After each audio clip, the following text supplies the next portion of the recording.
Jatigɛ wale dɔ tala ka ɲɛsin Segu 2e arrondissement policiso ma o senfɛ polisi 3 olu kɔni joginna. Kibara minnu sera ma olu ye a yɛrɛ ka fɔ Segu ni o ye Mali marabolo 4nan ye ko tarata don mars kalo tile 14 jatigɛ wale taba dɔ ko olu kɔni wulila sufɛ yan fan fɛ nɛgɛ kaɲa 21 tɛmɛlen ni sanga damadɔ ye ni ka sɔrɔ ka taa marifa kɔni ci 2e arrondissement o policiso la k'aw ladɔnna ka fɔ ko ni wale kɔni senfɛ a yɛrɛla ka fɔ ko polisi 3 ko olu kɔni joginna ko wa fɛnɛ ko mobili dɔw kɔni tun bɛ yen nɔ ko olu kɔni tiɲɛna ni kisɛci ninnu senfɛ ale ni barakɛminɛn dɔw fo ka taa se moto dɔ yɛrɛ ma ko o kɔni jenina wa o yɛrɛ kɔfɛ a yɛrɛla ka fɔ ko 2e arrondissement policiso ko o yɛrɛ kɔni fanbɛkɛla wo ye ka sababu kɛ marifakisɛ ye k'aw ladɔnna ka fɔ ko o nɔkalan kelen yɛrɛ kɔni fɛnɛ la polisi ninnu olu kɔni wulila jatigɛ wale taba ninnu kama o senfɛ u kɔni sera ka maa kelen minɛ u la nka k'aw ladɔnna ka fɔ ko tɔ ninnu kɔni bolila ka tunu seraw kɔni a yɛrɛ ka fɔ ko ni jatigɛ wale taba ninnu kɔni bolila ka u kunda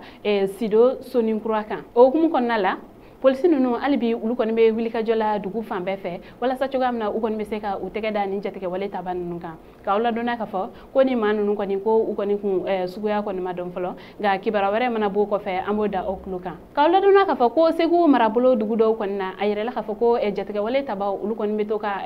u kunna bɔ yen yɔrɔ ninnu na nka fo ka don Segu dugu yɛrɛ kɔnɔna la tan tɔ ko nin kɔni ye a siɲɛ fɔlɔ ye o hukumu kɔnɔna la fintigilakaw fo ka taa se jamana ɲɛmɔgɔw ma olu kɔni ka welewelekan ni an bɛ bɛɛ lajɛlen kɔni hakili lajigin o la maa ma bɔ maa la dugu kɔnɔna la mɔgɔ kɔni mana sikana ko dɔ kɔni ye i ka fɛɛrɛ kɔni kɛ joona ka se ka finitigilakaw ka olu kɔni ladɔnniya sabula a dɔw senfɛ i bɛ se ka i yɛrɛ ni lakana ni ka tila ka maa wɛrɛw ka olu ni lakana o fɛ an balimaw ni kibaruya ne tun b'an bolo kibara wɛrɛ mana bɔ kɔfɛ an b'o da aw tulo kan ani ce aw ka kulomajɔ la